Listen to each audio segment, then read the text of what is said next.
Hello everyone, स्वागत है आप सभी का हमारे चैनल स्टडी विद आलोक में। और फ्रेंड्स, आज हम डिस्कस करेंगे पीएचडी का जो पेपर हुआ था अभी राम मनोहर लोहिया विश्वविद्यालय का। ठीक है, तो उसमें आपके 35 जो क्वेश्चन हैं, 35 क्वेश्चन वो रिसर्च से पूछे गए थे और 35 क्वेश्चन आपके सोशियोलॉजी से पूछे गए थे। टोटल 70 क्वेश्चन का जो है ये पेपर आया हुआ था। ठीक है, तो इसमें बहुत इंपॉर्टेंट प्रश्न जो है रिसर्च के हैं, क्योंकि रिसर्च वाला जो पार्ट है वो आपके एनटीए-नेट में भी पूछा जाता है और आपके हायर एजुकेशन वगैरह जो भी कंपटीशन के एग्जामिनेशन है वहां पर भी पूछा जाता है प्रश्न। ठीक है, तो इसी बहाने जो अभ्यर्थी हायर एजुकेशन की प्रिपरेशन कर रहे हैं या जिनका एनटीए-नेट का एग्जामिनेशन है 18 जून को, चूंकि इस बार परीक्षा ऑफलाइन मोड में हो गई है, सभी को पता है। ठीक है, तो आप सभी लोग, समय बहुत कम है, देखा जाए तो कुल मिलाकर के 1 महीने का ही समय है। ठीक है, तो 1 महीने में आप लोगों को बहुत अच्छे से तैयारी करनी है। ठीक है, ताकि एग्जामिनेशन इस बार क्लियर हो जाए। ऑफलाइन मोड में परीक्षा है, बहुत लोगों को ऑनलाइन से दिक्कत भी होती है। ठीक है,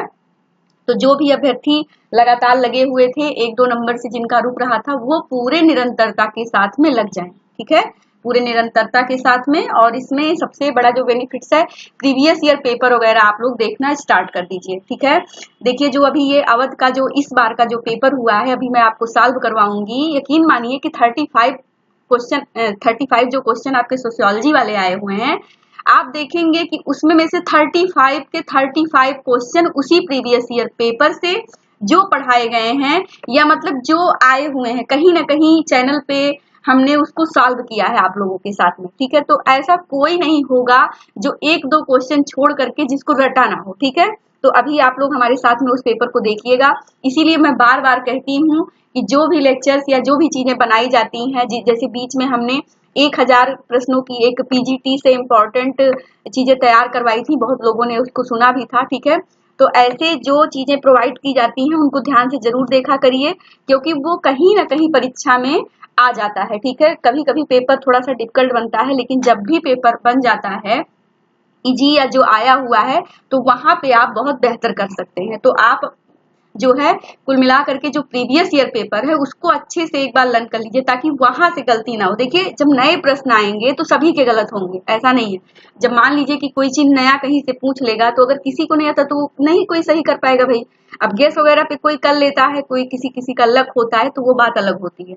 लेकिन जो चीजें आई हुई हैं, अगर आप वहां से 2-4 क्वेश्चन गलत कर देते हैं सामान्य, तब आप परीक्षा में अपने आप को बाहर समझिए। ठीक है, तो सबसे बड़ा खेल यहीं पे हो जाता है। तो जो चीजें अब तक आ चुकी हैं वहां से गलती मत करिए। चलिए आइए देखते हैं इस पेपर को। जो रिसर्च वाला पार्ट है वो थोड़ा सा डिफिकल्ट है। ठीक है, तो इसको भी देखेंगे। वैसे बहुत नहीं है, मतलब जो है मध्यम में है, लेकिन फिर भी चूंकि अब हायर एजुकेशन वगैरह में भी थोड़ा सा रिसर्च ज्यादा पूछ रहे हैं। ठीक है, तो आइए हमारे साथ और इस पेपर को देखते हैं। ठीक है, देखिए पहला क्वेश्चन है कि निम्नलिखित में से कौन सा मात्रात्मक शोध पद्धति का उदाहरण है। तो पहला क्वेश्चन है रिसर्च का कि निम्नलिखित में से कौन सा मात्रात्मक शोध पद्धति का उदाहरण है। ठीक है, तो इसको बताना है। देखिए यहाँ पे पूछा गया एक मामले का अध्ययन, नृवंश विज्ञान यानी एथनोग्राफी। तो आप जब भी आपको हिंदी समझ में ना आए, ठीक है, थोड़ा सा हिंदी डिफिकल्ट कर देते हैं समझने में, तो आप यहाँ पे इंग्लिश भी टर्मिनोलॉजी दी जाती है, वहां पर भी आप एक बार चेक कर लिया करिए। ठीक है, तो एथनोग्राफी, फिर सर्वेक्षण यानी सर्वे हो गया आपका, और जमीनी सिद्धांत यानी ग्राउंडेड थ्योरी। ठीक है, तो क्या हो जाएगा, निम्नलिखित में से कौन सा मात्रात्मक शोध पद्धति का उदाहरण है। तो इसमें जो होगा फ्रेंड्स वो होगा सर्वेक्षण आपका। ठीक है, क्या होगा, सर्वेक्षण, जो सर्वे है। ठीक है, तो ऑप्शन सी हमारा राइट आंसर हो जाएगा। अगला प्रश्न देखेंगे कि किस प्रकार की नमूना पद्धति में जनसंख्या से प्रत्येकवें व्यक्ति का चयन करना शामिल होता है। बहुत सारे अभ्यर्थी लगातार पूछते हैं कि अभी जो है मैम बताइए पीएचडी का जो एग्जामिनेशन होगा वो कैसे पेपर आता है और किस प्रकार के क्वेश्चन पूछे जाते हैं। तो इसीलिए हमने कहा कि एक बार लाइए इसको अपलोड कर देते हैं चैनल पे। जो बच्चे नए तरीके से तैयारी कर रहे हैं, जिनका नेट हो रहा है या जो नहीं दिए हैं, ठीक है, उनको भी इसी बहाने पेपर देखने का मौका मिल जाएगा, क्योंकि अभी ये एग्जामिनेशन इसका हुआ ही है 2-3 दिन पहले ही। ठीक है, और इसकी अथेंटिक आंसर भी जारी हुई है कल अभी, तो इसलिए हमने कहा कि आप लोग देख लेंगे। और सबसे बड़ी बात है जो कंपटीशन में है वो भी उनके लिए भी ये बहुत ज्यादा बेनिफिशियल है। ठीक है, तो देखिए दूसरा क्वेश्चन क्या था कि किस प्रकार की नमूना पद्धति में जनसंख्या से प्रत्येकवें व्यक्ति का चयन करना शामिल होता है। तो सरल यादृच्छिक नमूनाकरण यानी सिंपल रैंडम सैंपलिंग, व्यवस्थित नमूनाकरण जो सिस्टमेटिक सैंपलिंग है, सुविधा नमूनाकरण, और अस्त्रीकृत नमूनाकरण यानी जो स्ट्रेट फिट जो सैंपलिंग है, ठीक है, ये वाला। इसमें तो क्या हो जाएगा आपका जो है दूसरे का वो होगा आपका बी, ठीक है, यानी व्यवस्थित नमूनाकरण, आपका सिस्टमैटिक सैंपलिंग जो है, ठीक है, क्या हो जाएगा व्यवस्थित वाला आपका होगा। तो इसमें आपका स्ट्रेटिफाइड नहीं होगा जो है, ठीक है, और जो है सिंपल रैंडम सैंपलिंग नहीं होगा, ठीक है, और सुविधा नमूनाकरण वाला होगा नहीं होगा, जैसे कन्वेंशनल सैंपलिंग, ठीक है, तो ये सब नहीं होगा। लेकिन इसमें क्या होगा आपका, ये हो जाएगा आपका जो सिस्टमैटिक सैंपलिंग है यानी व्यवस्थित नमूनाकरण। तो जो जनसंख्या का जो प्रत्येक में व्यक्ति का चयन करना शामिल होगा वो क्या होगा, व्यवस्थित नमूनाकरण के लिए माना जाएगा, ठीक है। तो ऑप्शन बी हमारा राइट हो जाएगा। अगला इसमें है कि निम्नलिखित में से कौन सा माप नाम मात्र पैमाने का उदाहरण है, ठीक है। तो नाम मात्र पैमाने का उदाहरण है निम्न में से कौन सा, ये बताना है, ठीक है। तो तापमान डिग्री सेल्सियस में, छात्रों की ऊंचाई सेंटीमीटर में, वैवाहिक स्थिति जैसे एकल विवाहित, तलाकशुदा या लिकर्ट स्केल प्रक्रियाएं जो 1 से 5 तक होती हैं। तो फ्रेंड्स इसका जो राइट आंसर होगा वो होगा आपका ऑप्शन सी यानी वैवाहिक स्थिति। तो ये क्या है, नाम मात्र पैमाने का उदाहरण है, ठीक है। तो ये आपका हो गया। चलिए अगले क्वेश्चन को देखेंगे कि किस स्केलिंग तकनीक में उत्तरदाताओं को उनकी प्राथमिकता या सहमत की डिग्री के अनुसार वस्तुओं को सातत्य पर रखने के लिए कहा जाता है, ठीक है। तो किस स्केलिंग तकनीक में उत्तरदाताओं को उनकी प्राथमिकता या सहमत की डिग्री के अनुसार वस्तुओं के सातत्य पर रखने के लिए कहा जाता है। तो 4 का हमारा हो जाएगा बी यानी सामान्य स्केलिंग, ठीक है। तो जो सामान्य स्केलिंग है उसके लिए रखा जाता है। तो आपका ऑप्शन बी हो जाएगा। अगला इसमें है कि कौन सी स्केलिंग तकनीक लगातार स्केल बिंदुओं के बीच समान अंतराल मानती है और इसका वास्तविक शून्य बिंदु होता है।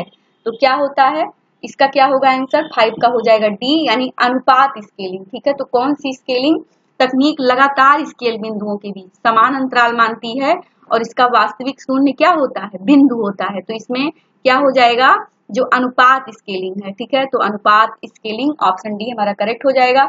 अगला इसमें है कि किस प्रकार के अनुसंधान डिजाइन में शोधकर्ता चर में हेर फेर किए बिना घटनाओं का अवलोकन और वर्णन करता है, ठीक है। तो कौन सा ऐसा जो रिसर्च डिजाइन है आपका अनुसंधान डिजाइन में शोधकर्ता चर में बिना हेर फेर किए बिना घटनाओं का अवलोकन और वर्णन करता है। तो किसमें करता है फ्रेंड्स, वर्णनात्मक में। किसमें करता है, वर्णनात्मक। तो वर्णनात्मक आपका हो जाएगा 6 का हो जाएगा करेक्ट आंसर बी, डिस्क्रिप्टिव में, ठीक है। तो 6 का बी हो जाएगा। अगला है कि शोध में साहित्य समीक्षा का प्राथमिक उद्देश्य क्या है। तो शोध में साहित्य समीक्षा का प्राथमिक उद्देश्य बताना है। इसका जो करेक्ट आंसर होगा वो होगा अध्ययन के लिए एक सैद्धांतिक रूपरेखा प्रदान करना, ठीक है। तो जो निष्कर्ष को संक्षेप में प्रस्तुत करना, विश्वसनीयता स्थापित करना, पिछले शोध निष्कर्षों को नजर, ये सब बाद में चीजें होती हैं। पहले क्या होगा, प्राथमिक उद्देश्य क्या है कि अध्ययन के लिए हम एक सैद्धांतिक रूपरेखा प्रदान करें, ठीक है। तो ऑप्शन सी हमारा क्या हो जाएगा, करेक्ट आंसर हो जाएगा। चलिए क्वेश्चन नंबर 8 को देखेंगे कि निम्न में से कौन सा अनुसंधान नैतिकता का सबसे अच्छा वर्णन करता है। तो सबसे अच्छा वर्णन कौन सा करेगा, ये करेगा आपका 8 का बी यानी डेटा की जो गोपनीयता है उसको सुनिश्चित करना, ठीक है। क्या हो जाएगा, नैतिकता का सबसे अच्छा वर्णन डेटा की गोपनीयता को सुनिश्चित करना। तो ऑप्शन बी हमारा राइट हो जाएगा। अगले क्वेश्चन को देखेंगे कि शोध में परिकल्पना तैयार करने का उद्देश्य क्या है। जो शोध हम अपना जो रिसर्च करते हैं उसमें जो परिकल्पना हाइपोथेसिस तैयार करने का जो मुख्य उद्देश्य है वो क्या है, शोधकर्ता के दृष्टिकोण को साबित करना, डेटा संग्रह और विश्लेषण प्रक्रिया का मार्गदर्शन करना, परिणामों में हेरफेर करना, साहित्य समीक्षा से बचना, ठीक है। तो क्वेश्चन नंबर 9 का फ्रेंड जो करेक्ट आंसर होगा वो होगा ऑप्शन बी यानी कि डेटा संग्रह और विश्लेषण प्रक्रिया का मार्गदर्शन करना, ठीक है। तो ऑप्शन बी हमारा राइट आंसर हो जाएगा। अगला है इसमें कि निम्नलिखित में से कौन सा अच्छे शोध की विशेषता है। तो अच्छे शोध की विशेषता क्या है, परिणामों की प्रतिलिपि प्रस्तुत करने की योग्यता, ठीक है। परिणामों की प्रतिलिपि को प्रस्तुत करने की योग्यता होनी चाहिए। तो ऑप्शन सी में राइट हो जाएगा। अच्छे माप का मापदंड क्या है। तो क्वेश्चन नंबर 11 अच्छे माप का मापदंड क्या है। तो इसका जो होगा वो होगा संगत, ठीक है। संगत यानी ऑप्शन सी, ठीक है। ऑप्शन सी हमारा करेक्ट आंसर हो जाएगा। उसके बाद में फिर क्वेश्चन नंबर 12 को देखेंगे कि निम्नलिखित में से कौन सा रवैया माप पैमाना का एक प्रकार है। तो कौन सा रवैया माप पैमाना का एक प्रकार है? तो ये क्या हो जाता है? Likert scale. ठीक है, ये जो है माप पैमाने का एक प्रकार है। ठीक है, तो ऑप्शन डी हमारा राइट हो जाएगा। अगला इसमें निम्नलिखित में से कौन सा गैर पैरामीट्रिक डेटा का उदाहरण है? तो निम्नलिखित में से कौन सा गैर पैरामीट्रिक डेटा का उदाहरण है? तो ये हो जाएगा रैंक क्रम। ठीक है, क्या हो जाएगा? रैंक क्रम। तो ऑप्शन सी हमारा राइट आंसर हो जाएगा।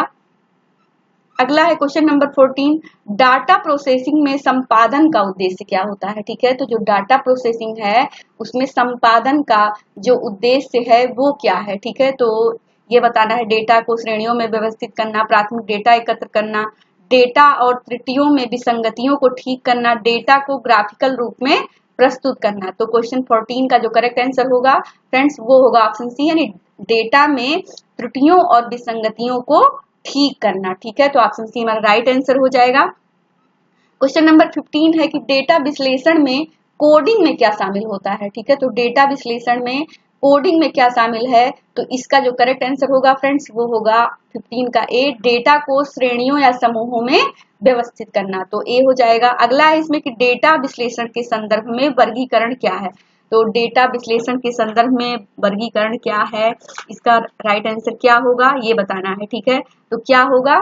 डेटा को श्रेणियों या समूहों में व्यवस्थित करना। इसमें ऑप्शन में है जैसे डेटा को संख्यात्मक मान निर्दिष्ट करना, डेटा में त्रुटियों को ठीक करना, डेटा को ग्राफिकल रूप में प्रस्तुत करना, लेकिन जो इसका राइट आंसर होगा वो होगा डेटा को श्रेणियों या समूहों में व्यवस्थित करना। तो ऑप्शन बी हमारा राइट आंसर हो जाएगा।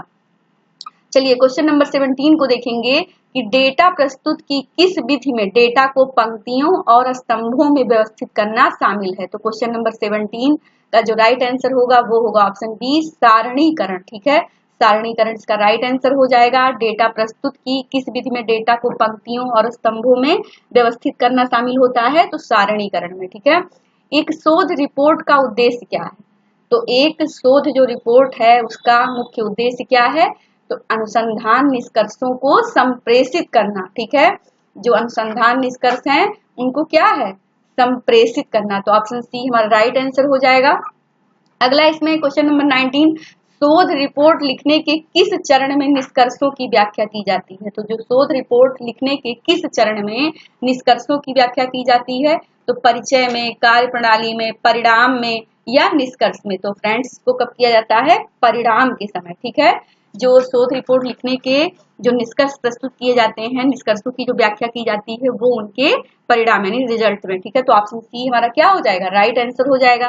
क्वेश्चन नंबर 20 को देखेंगे कि किस शोध रिपोर्ट में संदर्भ देने का उद्देश्य क्या है? तो किसी शोध रिपोर्ट में जो हम अपना रेफरेंसेज जो देते हैं, ठीक है, वो संदर्भ देने का आशय क्या होता है? तो रिपोर्ट में उपयोग किए गए स्रोतों को सूचीबद्ध करने के लिए, अतिरिक्त जानकारी के लिए, फुटनोट प्रदान करने के लिए, कच्चे डेटा को प्रस्तुत करने के लिए या डेटा को श्रेणियों में व्यवस्थित करने के लिए। तो क्या हो जाएगा इसका करेक्ट आंसर?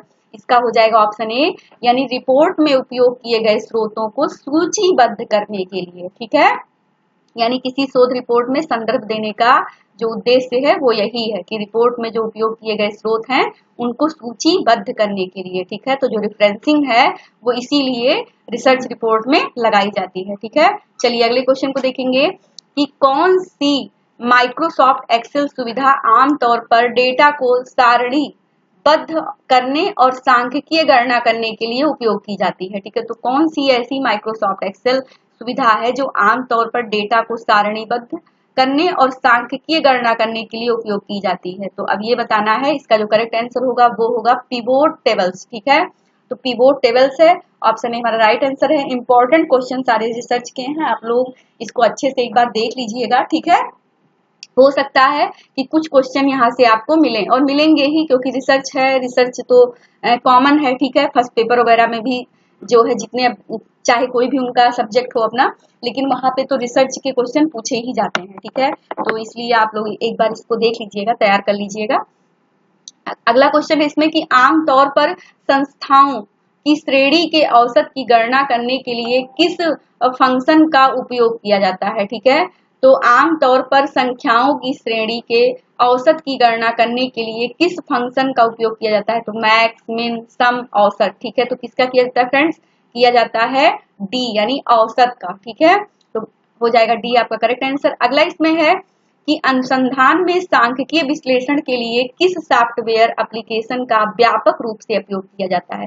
तो अनुसंधान में जो आपका सांख्यिकीय, ठीक है, सांख्यिकीय विश्लेषण के लिए कौन से सॉफ्टवेयर एप्लीकेशन का व्यापक रूप से उपयोग किया जाता है वो बताना है। तो फ्रेंड्स किसका किया जाता है ये बताना है। तो 23 का आपका हो जाएगा डी यानी IBM SPSS। ठीक है, तो ये वाला इंपॉर्टेंट है, आप लोग ध्यान रखिएगा, IBM SPSS। ठीक है, तो ऑप्शन डी हमारा राइट आंसर हो जाएगा।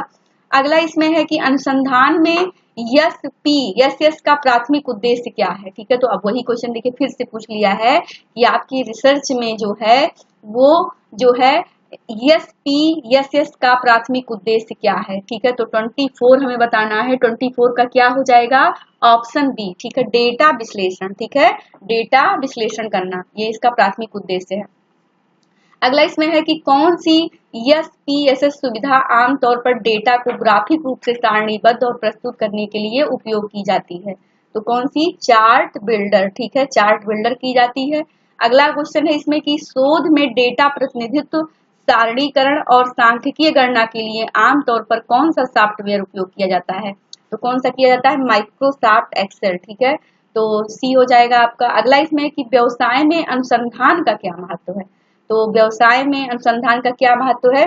यह निर्णय लेने के लिए अंतर्दृष्टि प्रदान करता है। ठीक है, यह निर्णय लेने के लिए हमें अंतर्दृष्टि प्रदान करता है। तो ऑप्शन बी हमारा क्या हो जाएगा? जो हमारा डिसीजन मेकिंग है वो हमें प्रोवाइड करता है। ठीक है, तो ऑप्शन बी हमारा राइट आंसर हो जाएगा। अगला क्वेश्चन है इसमें कि किस विधि में शोधकर्ता एक सिद्धांत से शुरुआत करता है और फिर अवलोकन के साथ उसका परीक्षण करता है? ठीक है, तो किस विधि में शोधकर्ता एक सिद्धांत से शुरुआत करता है और फिर अवलोकन के साथ उसका परीक्षण करता है? तो इसका क्या हो जाएगा? बी यानी निगमनात्मक तर्क। ठीक है, जो आपका निगमनात्मक तर्क है वो इसमें आता है कि किस विधि में शोधकर्ता एक सिद्धांत से शुरुआत करता है और फिर अवलोकन के साथ में उसका क्या करता है? परीक्षण करता है। डिडक्टिव जो आपका है रीजनिंग, ठीक है, उसमें। ठीक है, तो आपका निगमनात्मक तर्क इसमें आ जाएगा। अगला इसमें है कि कौन सा दृष्टिकोण आमतौर पर गुणात्मक अनुसंधान से जुड़ा हुआ है? तो कौन सा ऐसा दृष्टिकोण है जो आपके गुणात्मक अनुसंधान से जुड़ा हुआ है? तो फ्रेंड्स इसमें जो हो जाएगा वो होगा बी। ठीक है, आगमनात्मक तर्क। ठीक है, आगमनात्मक तर्क इसमें आ जाएगा। इंडक्टिव जो है रीजनिंग, ठीक है, ये आगमनात्मक आपका ये ऑप्शन बी हमारा राइट आंसर होगा। ठीक है, चलिए अगले क्वेश्चन को देखेंगे कि किस विधि में शोधकर्ता डेटा इकट्ठा करता है, पैटर्न ढूंढता है और फिर एक सिद्धांत या परिकल्पना उत्पन्न करता है? तो क्वेश्चन नंबर 30 का हो जाएगा डी यानी अपहरणात्मक। ठीक है, अपहरणात्मक तर्क। ठीक है, तो ये वाला हो जाएगा आपका डी हो जाएगा। अगला है इसमें कि आगमनात्मक तर्क का प्रयोग अक्सर शोध प्रक्रिया के किस चरण में किया जाता है? तो आगमनात्मक जो तर्क है उसका प्रयोग अक्सर किस शोध प्रक्रिया के चरण में किया जाता है? तो वो होगा आपका सिद्धांत के विकास के समय। ठीक है, तो ऑप्शन सी यानी जब थ्योरी डेवलपमेंट की बात होती है तब जो है हम आगमनात्मक तर्क के प्रयोग को यूज करते हैं। ठीक है, तो ऑप्शन सी हमारा राइट होगा। अगला इसमें है कि विशिष्ट अवलोकनों से व्यापक सामान्यीकरणों की ओर बढ़ना किस विधि की विशेषता है? तो विशिष्ट अवलोकन से व्यापक सामान्यीकरण की ओर बढ़ना ये किसकी विशेषता है? आगमनात्मक तर्क यानी विशिष्ट से सामान्य की ओर। तो ये क्या हो जाएगा? आपका आगमनात्मक तर्क हो जाएगा। चलिए अगले क्वेश्चन को देखेंगे। देखिए निगमनात्मक तर्क में निष्कर्ष की वैधता इस पर निर्भर करती है कि जो है प्रारंभिक सिद्धांत की जो सुदृढ़ता है वो क्या है? बनी रहे। ठीक है, तो ऑप्शन सी हमारा राइट आंसर हो जाएगा। अगला क्वेश्चन है इसमें कि शोध पत्रों में स्रोतों का हवाला देने का प्राथमिक उद्देश्य क्या है? तो 34 का जो करेक्ट आंसर होगा वो होगा मूल लेखकों को श्रेय देने के लिए। तो शोध पत्रों में स्रोतों का जो हवाला देने का जो प्राथमिक उद्देश्य क्या है? वो है मूल लेखकों को श्रेय देने के लिए। तो 34 का ऑप्शन जो है वो बी हो जाएगा। अब रिसर्च का जो लास्ट क्वेश्चन है 35 नंबर वो ये है कि निम्नलिखित में से कौन सा साहित्यिक चोरी का एक रूप नहीं है? ठीक है, तो निम्नलिखित में से कौन सा एक जो साहित्यिक चोरी है आपका प्लेगरिज्म, ठीक है। तो प्लेगरिज्म आपके रिसर्च में चेक किया जाता है। अब तो मतलब आपकी सिनॉप्सिस में भी जो है हम लोगों का जो है डीडीयू का जब हुआ था तो हम लोगों का जो प्लेगरिज्म है वो सिनॉप्सिस का भी चेक हुआ था और फाइनली उसको लगाना था कि सिनॉप्सिस में आपका 10% से ऊपर आपका प्लेगरिज्म नहीं होना चाहिए। तो फिर फाइनली मतलब सभी लोगों ने अपना अपडेट किया और सारी चीजों को सही किया। तो ऐसे जो आपकी जो रिसर्च है, जो आपकी थेसिस है, वहां पर भी प्लेगरिज्म आपको चेक करना होगा। जो भी जहां पे जैसा मांगा जाएगा उसमें आपको उतना होना चाहिए, ठीक है। अगर उसके ऊपर है तो फिर वो साहित्यिक चोरी का रूप माना जाता है, ठीक है। तो ये आप लोग सभी लोग जान ही रहे हैं। तो चलिए इसका क्या हो जाएगा, निम्नलिखित में से कौन सा साहित्यिक चोरी का एक रूप नहीं है, तो 35 का आपका होगा बी, ठीक है। यानी जो उद्धरण है वो नहीं है, मिली भगत तो होता ही है, पैच राइटिंग आप कहीं से कर रहे हैं, घोस्ट राइटिंग कर रहे हैं, तो ये सब उसमें आ जाता है, लेकिन जो उद्धरण है ये नहीं है, ठीक है, इसका रूप। तो ये आपके जो फ्रेंड्स 35 क्वेश्चन जो आपके रिसर्च के थे वो कंप्लीट हो गए हैं। ये बहुत ही आपके यूजफुल रहेंगे, आप इसको अच्छे से तैयार कर लीजिएगा। अब आइए हम लोग सोशियोलॉजी वाले पार्ट को देखेंगे यहाँ से 36 से, ठीक है, कि किस प्रकार के क्वेश्चन पूछे गए हैं एग्जामिनेशन में, ठीक है। चलिए देखिए यहाँ पे क्वेश्चन नंबर 36 है। तो क्वेश्चन नंबर 36 है कि निम्नलिखित में से कौन सा भारत में विविधता का स्रोत नहीं है। तो ये सब एनटीए नेट वगैरह में बहुत बार क्वेश्चन पूछा गया है। मैंने भी इसको प्रीवियस ईयर पेपर तो पूरे साल कराए ही हैं आप लोगों को। उसके बाद में जो भी इंपॉर्टेंट चीजें थी वो भी चैनल पर क्वेश्चन के माध्यम से ऑलरेडी अपलोडेड की गई हैं, ठीक है। तो कौन सा नहीं है, धर्म, भाषा, राष्ट्रीय प्रतीक, संस्कृत, ठीक है। तो इसमें देखिए विविधता का स्रोत, तो धर्म हमारे यहाँ विविधता का स्रोत है, भाषाएं बहुत सारी हैं, संस्कृत कल्चर जो हमारे यहाँ, लेकिन जो राष्ट्रीय प्रतीक है, नेशनल जो आपका जो है सिंबल है वो क्या है, वो आपका एक ही होता है, ठीक है। तो ये ऑप्शन सी हमारा जो है वो नहीं होगा विविधता का स्रोत, ठीक है। तो ऑप्शन सी हमारा राइट आंसर हो जाएगा। अगला इसमें है कि भारतीय ग्रामीण व्यवस्था की सर्वप्रथम जजमानी व्यवस्था का उल्लेख किसने किया था। तो सभी को पता है विलियम वाइजन ने किया था, करीमपुर गांव का अध्ययन इन्होंने किया था, ठीक है। और जजमानी सिस्टम करके इन्होंने एक पुस्तक लिखी थी इंपॉर्टेंट, ठीक है।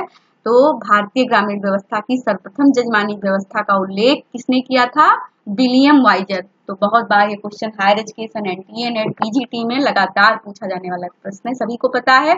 देखिए एक धार्मिक पंथ में सत्ता का प्रकार है, तो एक धार्मिक पंथ में जो सत्ता का प्रकार है वो क्या है, परंपरागत रूप से है, बुद्धि संगत, विधिक, नौकरशाही ये सब नहीं है, ठीक है। धार्मिक पंथ में ये सब नहीं आता है, तो ये क्या हो जाएगा, ये तो कानूनी रूप से है। लेकिन धार्मिक पंथ में जो सत्ता का प्रकार था वो क्या था, परंपरागत था, ठीक है।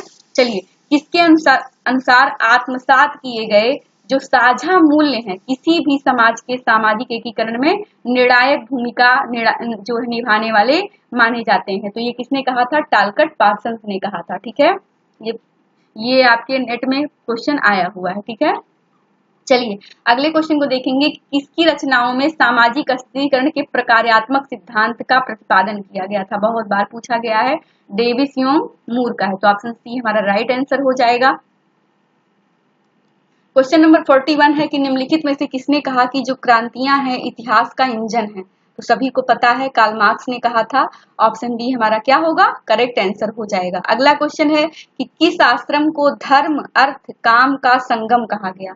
तो ब्रह्मचर्य आश्रम, गृहस्थ आश्रम, वानप्रस्थ, संन्यास। तो फ्रेंड्स धर्म, अर्थ और जो काम का जो संगम है वो क्या है, गृहस्थ आश्रम में आपके आ जाएगा, ठीक है। तो ऑप्शन बी हमारा राइट आंसर हो जाएगा। वेदों की ओर लौटो किसने कहा था, तो ये दयानंद सरस्वती द्वारा किया गया है। पीजीटी के जो टेस्ट वगैरह लगातार 2 साल से अभ्यर्थी सॉल्व कर रहे हैं, हमारे यहाँ 2 साल प्लस हो गया, नवंबर में ही 2 साल हो चुका है, ठीक है।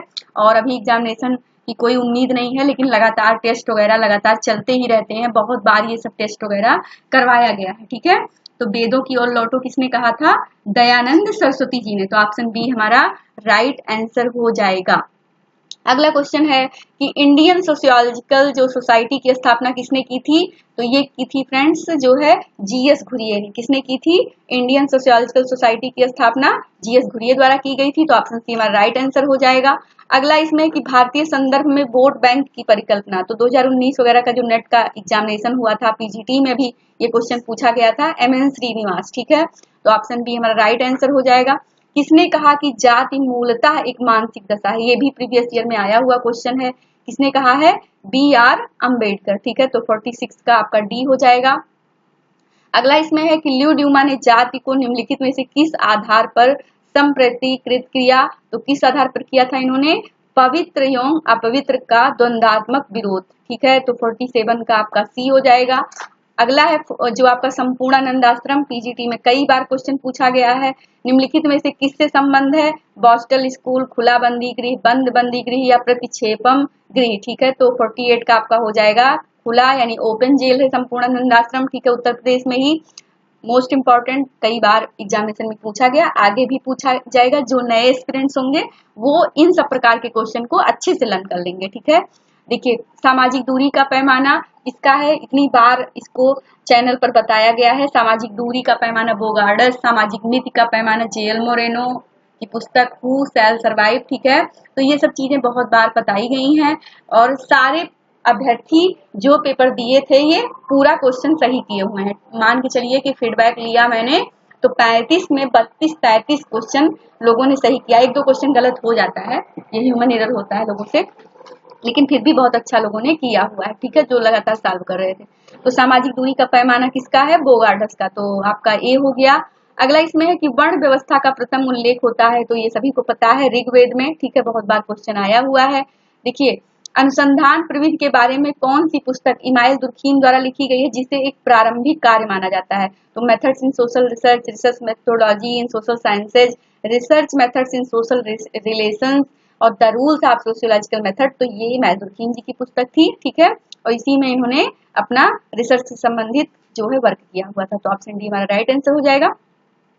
The Buddha and the future of his religion. ठीक है, तो मोस्ट इंपॉर्टेंट पुस्तक है आपके नेट वगैरह में जो है सिलेबस में है, डॉक्टर बी.आर. अम्बेडकर उनकी लिखी हुई पुस्तक है the Buddha and the future of his religion. तो इसके लेखक कौन है, तो ये है आपके डॉक्टर बी.आर. अम्बेडकर जी। ठीक है, तो आपका राइट आंसर हो जाएगा।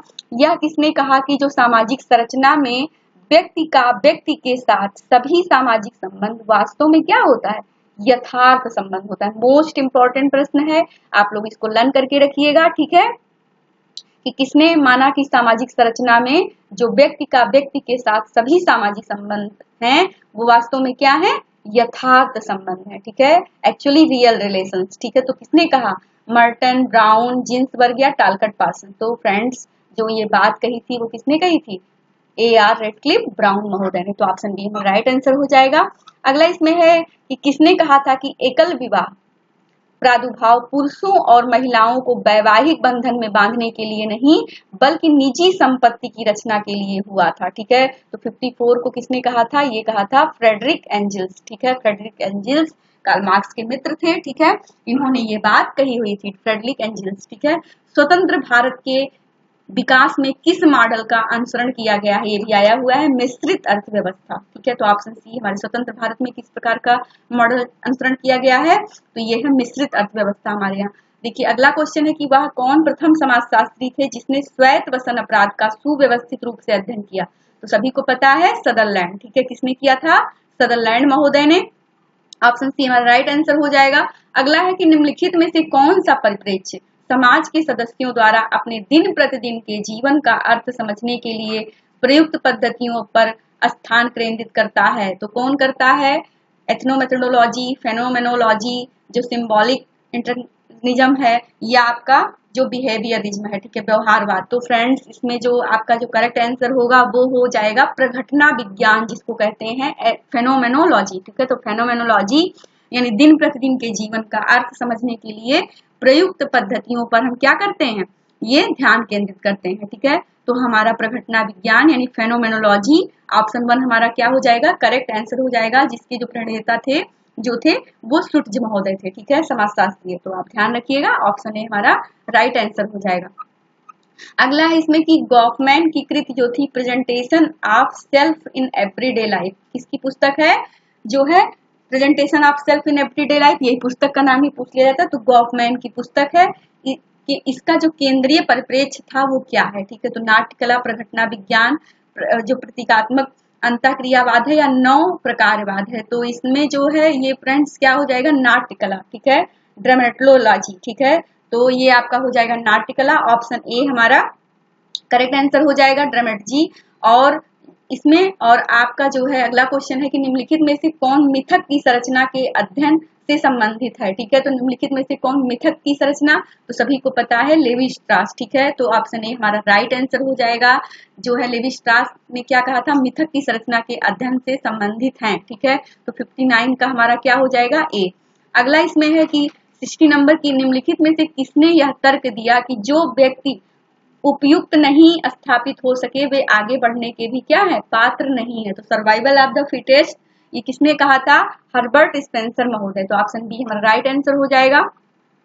अगला इसमें है कि किसने कहा कि एक प्राकल्पना एक काम चलाऊ सामान्यीकरण है जिसकी सत्यता की परीक्षा अभी बाकी है। तो ये किसने कहा था फ्रेंड्स, इसको बताना है। तो ये कहा था लुंडबर्ग महोदय। ठीक है, तो ऑप्शन ए हमारा राइट आंसर हो जाएगा। अगला है कि निम्नलिखित में से किसने सबसे पहले समाजशास्त्रीय शोध में तुलनात्मक पद्धति का प्रयोग किया। तो किसने किया था, ये किया था इमाइल तुर्कीन महोदय ने। ठीक है, जैसे इन्होंने किया था आपका आत्महत्या का जो सिद्धांत पे किया था श्रम विभाजन में, तो इसमें इन्होंने तुलनात्मक यानी कंपैरेटिव स्टडी की थी कि मान लीजिए जैसे महिलाओं में कितना है या पुरुष का कौन सा कार्य है, या मतलब जैसे आप आत्महत्या वाला देखे होंगे तो उन्होंने बताया था गर्मियों में कैसे आत्महत्या होती है, ठंडियों में सर्दियों में कम होती है, या जो विवाहित पुरुष हैं या विवाहित महिलाएं हैं या जिनकी शादी नहीं हुई है। तो मतलब इस प्रकार जो कंपैरेटिव स्टडी किया था तुलनात्मक पद्धति का समाजशास्त्रीय शोध में सबसे पहले ही इमाइल तुर्कीन ने किया था। आप लोग ध्यान रखिएगा, मोस्ट इंपॉर्टेंट है। ठीक है, चलिए अगले क्वेश्चन को देखेंगे कि निम्नलिखित में से तथ्यों का कौन सा एक द्वितीयक स्रोत है। ठीक है, तो निम्न में से कौन सा तथ्यों का जो आपका सेकेंडरी सोर्स है वो कौन सा है डाटा कलेक्ट करने का। ठीक है, तो ये बताना है। पुस्तकें एवं पत्रिकाएं, साक्षात्कार, अनुसूची, जब हम किसी से इंटरव्यू शेड्यूल करते हैं तो वो हमारा प्राथमिक स्रोत होता है। प्रश्नावली, अवलोकन, ठीक है, ये सब क्या हो जाता है। लेकिन जो फ्रेंड्स आपका 63 है इसका जो होगा ये पुस्तकें एवं पत्रिकाएं, ये क्या हो जाती है, द्वितीयक स्रोत का उदाहरण है। ठीक है, अगला इसमें है कि यह किसने कहा कि एक निदर्शन जैसा कि इसके नाम से ही स्पष्ट होता है एक विस्तृत समूह का एक लघुत्तर प्रतिनिधि है। तो किसने कहा, 64 का, तो ये हो जाएगा आपका गुडे तथा हॉट। ठीक है, तो ऑप्शन सी हमारा करेक्ट आंसर हो जाएगा। देखिए पर्सी एस कोहेन के अनुसार जो सिद्धांत है वो क्या है। ठीक है, तो मोस्ट इंपॉर्टेंट है ये वाला क्वेश्चन आपके हायर एजुकेशन में भी पूछा गया था एग्जामिनेशन में, जो आपका 50 वाला था। ठीक है, तथ्य है, अवधारणा है, या उत्तर तिथीय चेक है, या एक खाली चेक है। तो ये बताना है। तो ये क्या है फ्रेंड्स, एक ब्लैंक चेक है। ठीक है, तो पर्सी एस कोहेन के अनुसार जो सिद्धांत है वो क्या है, एक खाली चेक है, एक ब्लैंक चेक है। ठीक है, तो ऑप्शन डी हमारा राइट आंसर हो जाएगा। अगला इसमें है कि वैयक्तिक अध्ययन पद्धति को कहा जाता है। तो क्या कहा जाता है वैयक्तिक अध्ययन पद्धति को, सामाजिक सूक्ष्मदर्शी। ठीक है, तो जो आपका जो ये है वैयक्तिक अध्ययन पद्धति, इसको कहते हैं जो है सामाजिक सूक्ष्मदर्शी यानी सोशल माइक्रोस्कोप। ठीक है, तो सामाजिक सूक्ष्मदर्शी यानी वैयक्तिक अध्ययन पद्धति का जो है उदाहरण है। ठीक है, तो ऑप्शन बी राइट आंसर हो जाएगा। अगला इसमें कि सामाजिक शोध का प्रथम चरण, तो जो सामाजिक शोध का प्रथम चरण है वो क्या है, शोध के आंकड़ों का विश्लेषण, तथ्य संकलन के स्रोत, शोध समस्या का चयन, शोध विकल्प का निर्माण। तो इसका फ्रेंड्स हो जाएगा सी, यानी सबसे पहले हम किसी शोध समस्या का चयन करते हैं। ठीक है, तो सिलेक्शन ऑफ रिसर्च प्रॉब्लम्स। ठीक है, तो सामाजिक शोध का जो प्रथम चरण है वो शोध समस्या का चयन करना है। बाकी विश्लेषण, तथ्य संकलन के स्रोत, शोध विकल्प का निर्माण, ये सब हम बात में करते हैं। पहले हम जो है शोध समस्या का चयन करते हैं। तो ऑप्शन सी हमारा राइट आंसर हो जाएगा। अगला क्वेश्चन है कि जनगणना किसका उदाहरण है। तो ये भी क्वेश्चन एनटीए नेट में पूछा गया है आपके प्रीवियस ईयर में कि जनगणना किसका उदाहरण है, व्याख्यात्मक अनुसंधान का, अन्वेषणात्मक अनुसंधान का, विवरणात्मक अनुसंधान का, या नैदानिक अनुसंधान का। तो फ्रेंड्स जो आपका जनगणना है वो किसका है, विवरणात्मक अनुसंधान का, डिस्क्रिप्टिव रिसर्च। ठीक है, तो आपका ऑप्शन सी में राइट आंसर हो जाएगा। क्वेश्चन नंबर 69 है इंटरनेशनल नेटवर्क, इंटरनेट के जन्मदाता कौन है। ठीक है, तो इंटरनेशनल जो नेटवर्क है उसके जन्मदाता कौन है, Colin Clark, Anthony Gidden, Gerald Bridge, या बेल्टन जी सर्फ। ठीक है, तो 69 का आपका ऑप्शन ए हो जाएगा, बेल्टन जी सर्फ। ठीक है, तो ऑप्शन ए हमारा राइट आंसर हो जाएगा। क्वेश्चन ये इस पेपर का जो आपका लास्ट क्वेश्चन है वो है 70, यानी सामाजिक अनुसंधान में वैयक्तिक अध्ययन पद्धति। ठीक है, तो सामाजिक अनुसंधान में वैयक्तिक अध्ययन पद्धति का प्रयोग प्रारंभ करने का श्रेय किसको दिया जाता है? Karl Marx, Emmanuel Durkheim, Herbert Spencer, Frederick Le Play. तो अभी जो बीच में हम क्विज वगैरह बना रहे थे उसमें बार बार बताए थे कि जो लिपले थे इन्होंने ही क्या कहा था, वैयक्तिक अध्ययन पद्धति का सर्वप्रथम प्रयोग किया था। ठीक है, तो ऑप्शन डी हमारा राइट आंसर हो जाएगा। तो इस प्रकार से फ्रेंड्स ये जो आपका पेपर था वो यहीं पर कंप्लीट होता है। आशा है कि आप सभी लोगों को ये पेपर बहुत अच्छा लगेगा, वीडियो पसंद आएगी। अगर वीडियो पसंद आए तो वीडियो को लाइक करें, चैनल को सब्सक्राइब करें। धन्यवाद।